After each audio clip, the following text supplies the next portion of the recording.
Hi guys! Andito tayo ngayon sa The Bonifacio Global City sa Taguig. At araw-araw po tayong naglalakad dito.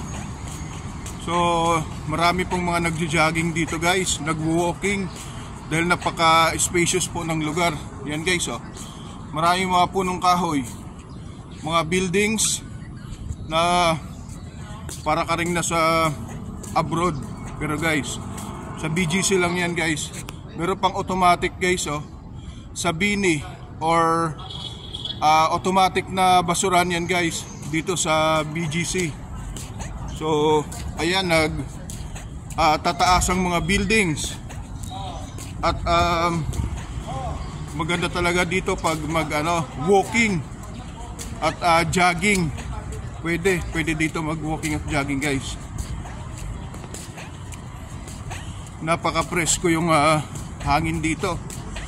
So dito sa harap ko, maraming mga punong kahoy dito guys. At kung pwede kayong mag-stop or exercise,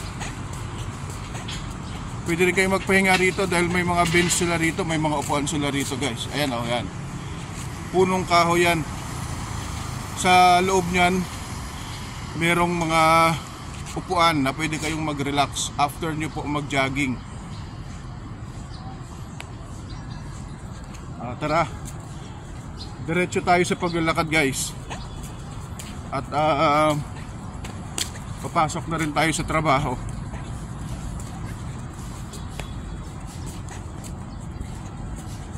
So ayan guys, mga magagandang dilag oh. Nagulat pa sila at may pusa. Yan, nagjo-jogging sila guys. Walking.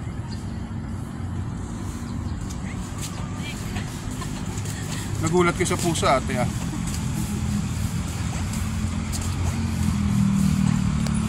Nagulat sila rito. Yan.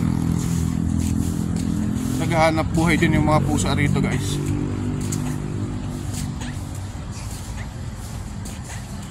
Ito yung sinasabi ko sa inyo guys, na kung gusto nyong magpahinga, pagod kayo dito sa kakajogging sa BGC, merong mga upuan.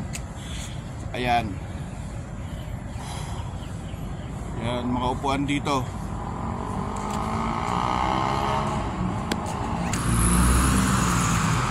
Napaka-safe po dito guys, mag-jogging, walking dito sa may BGC. So andito na ako ngayon sa 25th Street. Medyo napagod na rin ako guys. Pawis na. Imagine mga 10 to 20 minutes ka kalakad oh.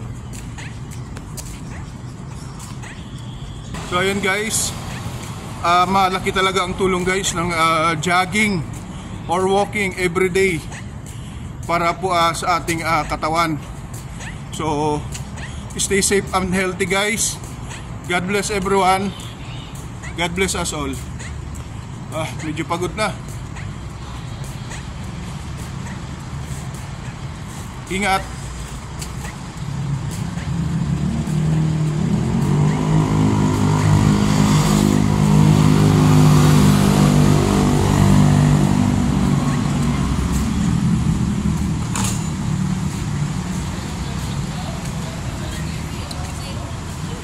Yan, safe din yung mga nila rito, mga bike nila.